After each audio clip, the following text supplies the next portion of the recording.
हजरत उमर बिन अब्दुल अजीज, Iraq में रहने वाली एक औरत थी। उस औरत का खामद फौत हो गया तो 5 बच्चियां यतीम थी। वो इराक से चली और जनाब उमर बिन अब्दुल अजीज के पास आई कि आप मेरी बच्चियों का वजीफा लगा दें। वो कहती है जब मैं पहुंची ना यहाँ तो अब तो इस्तकबाल, आना जाना बड़े मामलात है।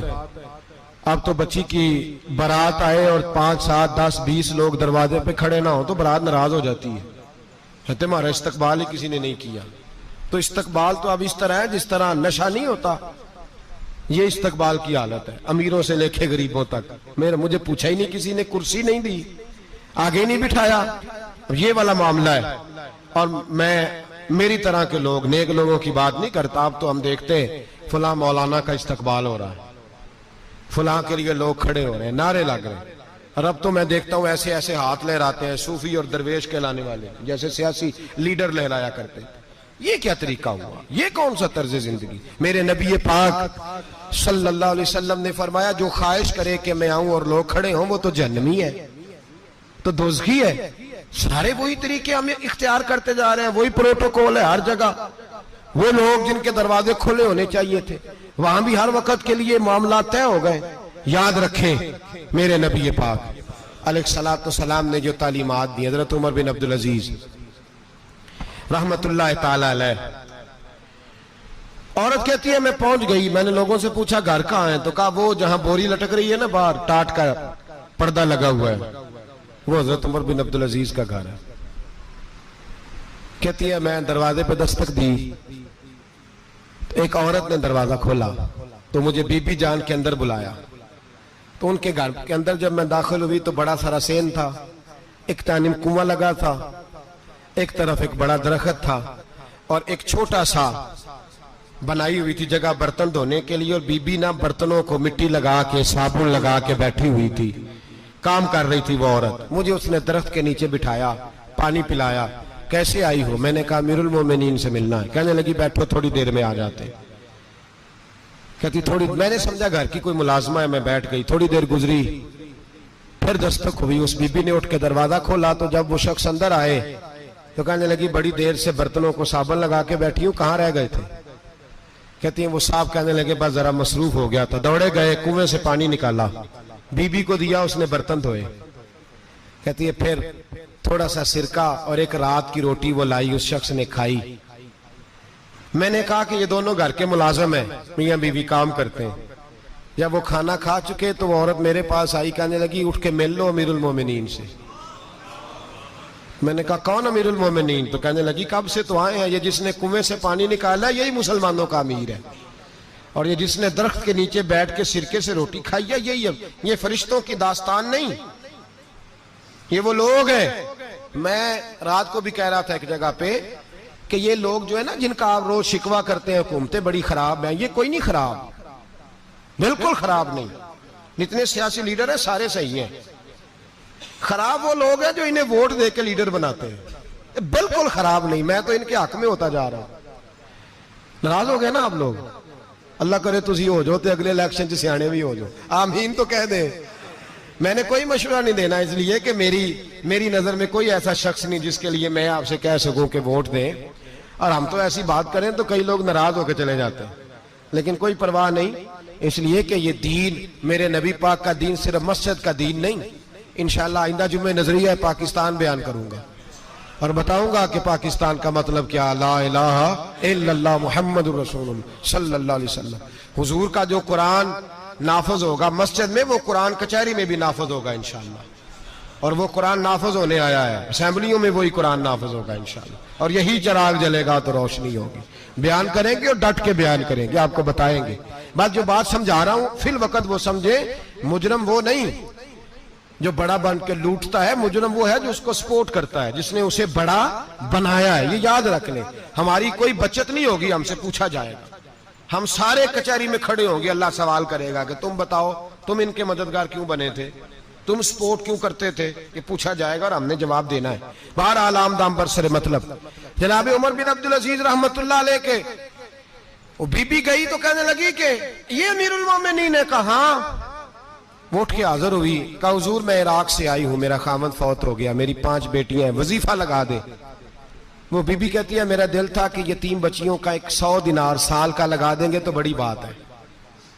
कहती है जब मैं उनके पास गई तो हजरत उमर बिन अब्दुल अजीज को बताया तो वो रोने लग गए और मुझसे माफियां मांगने लगे।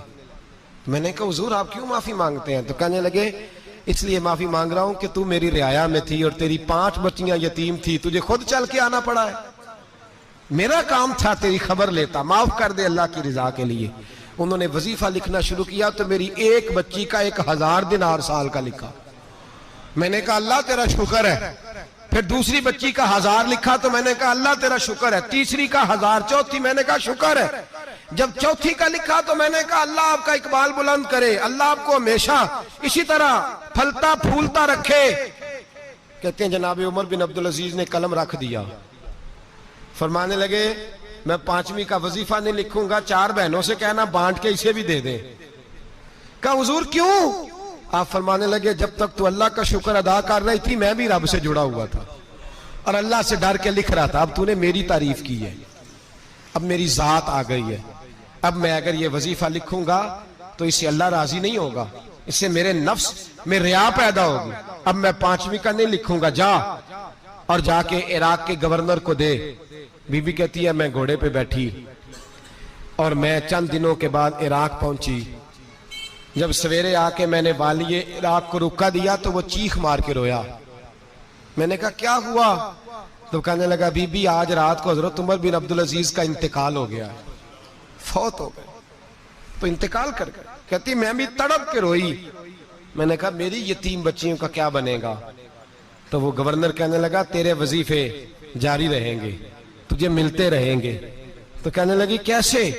कहने लगा मैं अगर तो गवर्नर रहा तो तेरा वजीफा जारी रहेगा और अगर गवर्नरी से उतर भी गया तो मैं जाती तौर पे मालदार हूं, फिर भी तेरी बच्चियों के माहाना पैसे पहुंचते रहेंगे। मैंने कहा तू क्यों देगा? कहती वो रो पड़ा। कहने लगा अगर अमीर हजरत उमर बिन अब्दुल अजीज जैसे हो तो फिर अल्लाह गवर्नरों के दिलों में भी रहम डाल दिया करता है, फिर मेरे जैसे लोगों को भी वो बदल देता है। हजरत उमर बिन अब्दुल अजीज घर आए, 3 बेटियां थी। एक को आवाज दी, वो आई तो उसने मुंह पे हाथ रखा है। दूसरी को आवाज दी, वो आई तो मुंह पे हाथ रखा है। तीसरी को आवाज दी तो मुंह पे हाथ रखा है।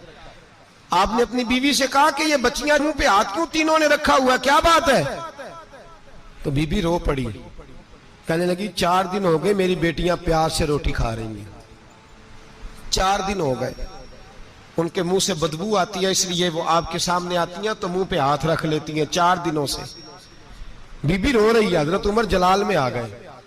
आप फरमाने लगे तू ये रो रही है, तू रोई है, तूने मेरे घर में रह के अल्लाह की नाशुक्री की है, तू शुक्र अदा नहीं करती कि 3 वक्त प्याज और रोटी तुझे घर की 4 दीवारी के अंदर मिल जाता? रो रही है। और मैं आ मेरे साथ बाहर निकल, तुझे वो लोग दिखाऊं जो झोपड़ियों में रहते हैं और मांग के खाते हैं, आ तुझे दिखाऊं। इतनी नाशुक्री कि घर के अंदर प्याज पहुंच रहा है, रोटी पहुंच रही है और तू कहती है मेरी बेटियां प्याज से खाती हैं, शुक्र कर फाके नहीं काटने पड़े। फिर अगले लफ्ज कहे तो रो पड़े। फरमाने लगे मैंने तो मुस्तफा के वो हालात भी सुने हैं जिसमें कई दिन बीबी फातिमा ने फाके किए। तू घर के अंदर प्याज पहुंच रहा है, तू अभी भी सादगी, आजिज़ी और कनात नेमत थी इन लोगों की। हमारे यहाँ रोज शिकवा है, किस बात का? गाड़ी कोई नहीं। रोज रोना है, किस बात का? बंगला कोई नहीं। रोज रोना है, किस बात का? बैंक बैलेंस कोई नहीं। 10 जोड़े क्यों नहीं ईद पे आए? और ये सिर्फ औरतों का मसला नहीं, हमारे अंदर भी ये बात बदरजे औला। हम रोज अपने आप को मिस्कीन कहते हैं, गरीब कहते हैं, लाचार कहते हैं, मजबूर कहते हैं। कभी देखो जो झोंपड़ियों में रहते हैं, कभी पलट के देखो लोगों की तरफ जो पैदा हुए तो आंखें कोई नहीं थी, हाथ कोई नहीं थे, पैर कोई नहीं थे। वो देखो जो पैदा हुए तो सर पे बाप का साया कोई नहीं था। कैसे कैसे लोग वक्त गुजार रहे हैं। हम रोज आके कहते हैं कारोबार ठंडा हो गया है, हालात बड़े खराब हो गए, हम बड़े मजबूर। क्या हो गया साहब? अल्लाह के दिन है, सारे अल्लाह के दिन है। वसल अच्छा है ना फिराक अच्छा है, यार जिस हाल में रखे वही हाल अच्छा है।